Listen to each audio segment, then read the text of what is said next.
भगवद्गीता अतः प्रथमाध्यायः अर्जुन विषादयोगः।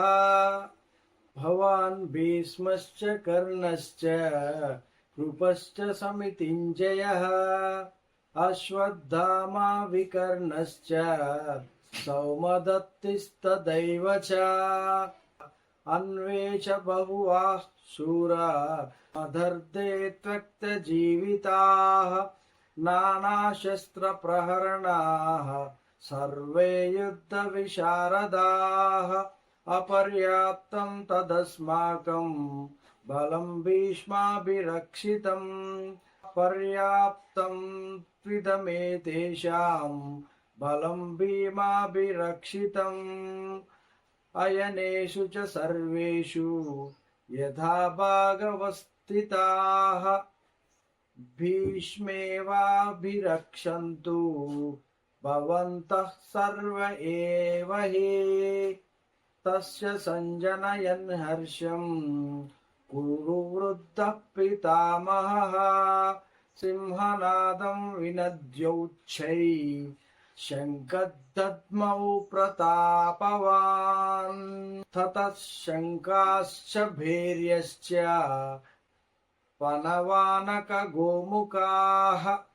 सहसैवाभ्यहन्यन्त सशब्दस्तुमलोभवात् तत् श्वेतैर्हयैर्युक्ते महति स्यन्धने स्थितौ माधवः पाण्डवाश्चैव దివ్యశంఖౌ ప్రదద్మతుః. ఒకటో శ్లోకంలో ధృతరాష్ట్రుడు సంజయుణ్ణి కురుక్షేత్ర యుద్ధ భూమిలో ఏం జరుగుతుంది అన్న విషయాన్ని అడిగి తెలుసుకున్నాడు.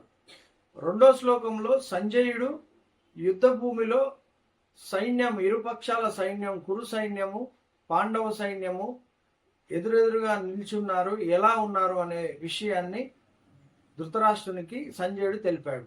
మూడో శ్లోకం నుంచి 7వ శ్లోకం వరకు దుర్యోధనుడు తన గురువుకు పాండవుల సైన్యంలో ఉన్నటువంటి వీరాది వీరుల గురించి వర్ణింపసాగాడు. 7వ శ్లోకం నుండి 14వ శ్లోకం వరకు దుర్యోధనుడు తన కురు సైన్యంలో ఉన్నటువంటి ధీరాది ధీరుల గురించి, వీరుల గురించి, యుద్ధంలో నైపుణ్యం కలిగి అపజయమే తెలియని ఆ పరాక్రమవంతుల గురించి కీర్తింపసాగాడు. ఇప్పుడు 8వ శ్లోకం నుండి 14వ శ్లోకం వరకు విన్నాం. దాని అర్థం ఏమిటో ఇప్పుడు తెలుసుకుందాం. మీరును భీష్ముడు, కర్ణుడు, కృపాచార్యుడు, అశ్వత్థామ, వికర్ణుడు, భూరిశ్రవణుడు ఎప్పటికీ యుద్ధంలో ఓడిపోయిన వారు కాదు. ఇంకా చాలామంది వీరాది వీరులు, యోధులు కూడా నా కోసం ప్రాణాలు అర్పించడానికి సిద్ధంగా ఉన్నారు అని దుర్యోధనుడు తన గురువైనటువంటి ద్రోణాచార్యునికి తెలిపారు. వీరందరూ యుద్ధ విద్యలో ప్రావీణ్యం కలవారే, అనేక రకమైన యుద్ధాలను గెలుచుకొని వచ్చిన వారే, మీరేం చింతించకండి అని దుర్యోధనుడు ద్రోణాచార్యునికి తెలిపారు. మన సైనిక బలం చాలా పెద్దది, అపరిమితమైనది. మనం భీష్మ పితామహునిచే రక్షింపబడుతున్నాము. కానీ పాండవుల వైపు ఉన్న భీమునిచే జాగ్రత్తగా ఏర్పాటు చేయబడి రక్షింపబడుతున్న పాండవ సైన్యము మన సైన్యం కంటే చాలా చిన్నది, పరిమితమైనది. కావున కౌరవ సేనా నాయకులందరికీ మీరు నా మాటగా చెప్పండి, మీ వ్యూహాత్మకత స్థానాలను పరిరక్షిస్తూ భీష్మ పితామహుడికి పూర్తిగా సహకరించండి. మనము అందరం ఆయనకు సహకరిద్దామని పిలుపునిస్తున్నాము అని దుర్యోధనుడు ద్రోణాచార్యునికి తెలిపారు.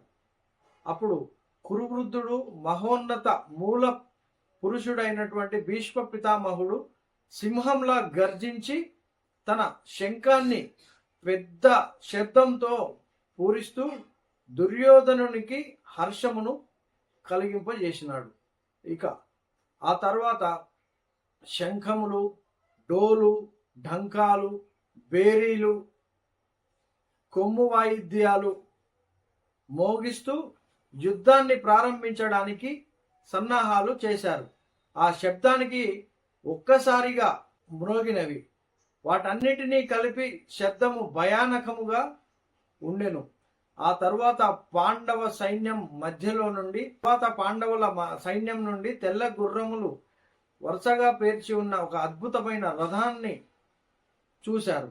ఆ రథంలో కూర్చున్న మాధవుడు, అర్జునుడు. మాధవుడు అంటే శ్రీకృష్ణుడు. శ్రీకృష్ణుడు అర్జునుడికి రథసారథి. తమ దివ్య శంఖములను పూరించారు. భీష్ముడు ఎప్పుడైతే తన శంఖాన్ని పూరించి ముందుకు రథాన్ని సాగించారో వెంటనే పాండవుల తరపున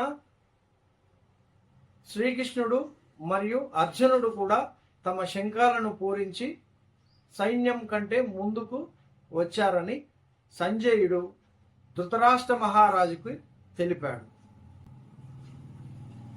ఇది సమాప్తః. ఇప్పుడు మనం విన్న 8వ శ్లోకం నుండి 14వ శ్లోకం వరకు కురుక్షేత్ర యుద్ధ భూమిలో జరిగిన సన్నివేశాన్ని సంజయుడు ధృతరాష్ట్రునికి వివరించాడు.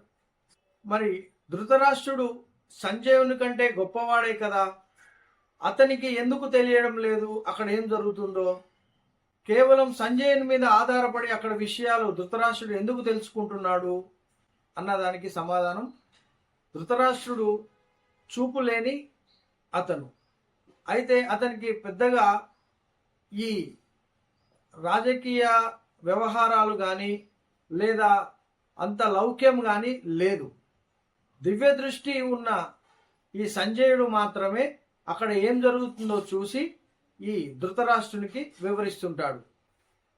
నమస్కారం.